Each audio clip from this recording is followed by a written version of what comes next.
Let me bring in international correspondent Robert Sherman, live in Israel, along with senior congressional correspondent Joe Khalil, who's with us at the White House. Also joining, I have Dr. Dan Diker, president for the Jerusalem Center for Security and Foreign Affairs. Good morning to everybody. Doctor, let me just, start with you. We've seen Jared Kushner and Steve Witkoff in the Middle East for negotiations before, but those talks have failed to bring this war to an end. Do you think that Vice President J.D. Vance being there actually changes things? Dr. Diker? Oh, for me. Yeah. Yes. Good morning to you all. And Good morning. NewsNation, thank you for that. Markey, the vice president, very talented and very loyal member of the cabinet. We are dealing with a jihadistic death cult. I mean, nothing less. It has to be said.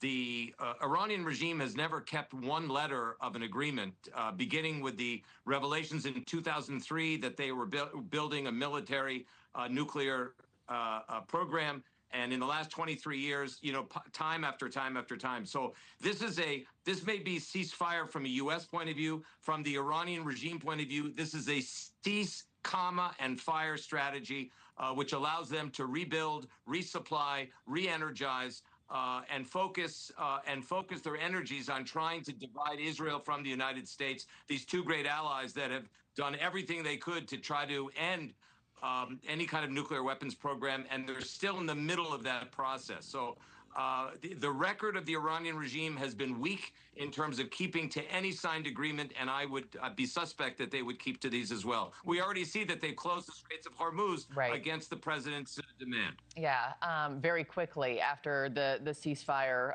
was announced, and they said that they would open it again. Robert, let me bring you in from Tel Aviv, I should say. To the doctor's point there, you have both sides of this war having very different stances on what this deal is, what it means, what's happening right now. Just from your vantage point, standing there in the Middle East, does it feel like a ceasefire is currently in place, or does it feel like it's already collapsed?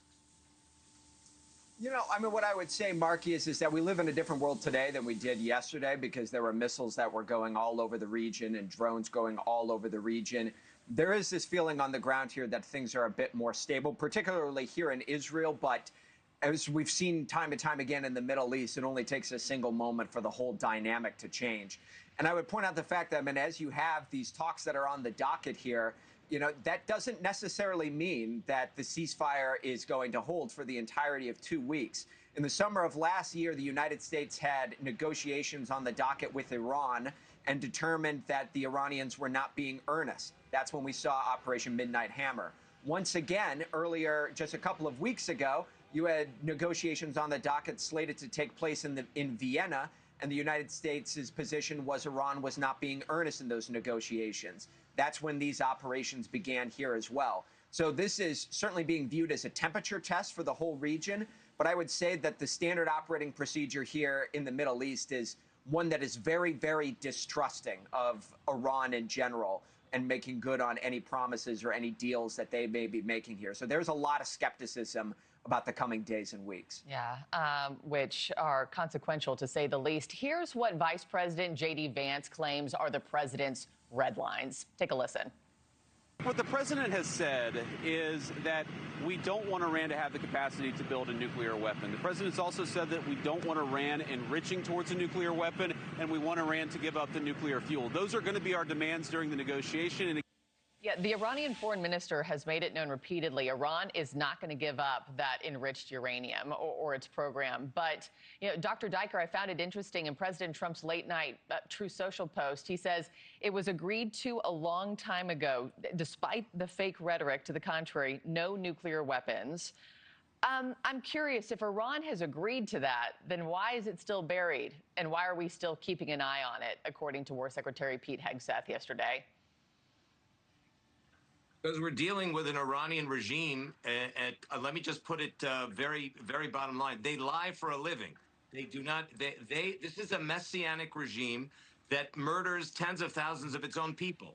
So civilians, children, women, and you simply can't trust this regime to do anything. And when the president says no nuclear weapons, what he means is we got to get that 62% enriched uranium, which is a hop, skip, and a jump away from weapons-grade, military weapons-grade uranium, in order to create, as the Iranian foreign minister said to Envoy Witkoff, he said, we have enough uranium within a few weeks to create 11 nuclear bombs. So the president is not exaggerating at all when he says that they were at the verge of having a nuclear weapon. Now, as you said, Marky, very well, they still have this highly enriched uranium underneath one of three sites: Isfahan, Fordo, or Natanz. And part of the insistence of the president is that highly enriched uranium be moved out of the country into the hands of a third party that would be determined by the United States. Yeah. But I must say that the Iranian regime has refused all the points, all the red line points. As you said here, that of the American negotiating team, they have said no, no, and no. So I just want to pour cold water on being too overly optimistic about this regime and these negotiations. There is not one point of agreement between the 10 points of the Iranian regime and the 15-point plan that the president has put forward through his negotiators. So then, Joe, let me bring you in from the White House. Why are we negotiating with Iran then? And is there any sort of outcome that we can, have confidence in that they will stick to? So that's a really tough question. I mean, even going back to the Obama administration, Iran was promising that it was not pursuing a nuclear weapon despite continuing to enrich uranium in that way. So there has to be some kind of verification mechanism that they're keeping, their end of the bargain there. There are still very clear, pretty strong and wide gaps right now between what the United States is saying that are musts for these agreements and what the Iranian side is saying. I think it's a significant step that these Saturday talks are going to happen in Islamabad face-to-face for the first time. And look, Vice President Vance has been someone who very clearly from the beginning wanted to avoid the military option at all. So whether perhaps that gives him, I don't know, a bit more credibility in the eyes of the Iranian side.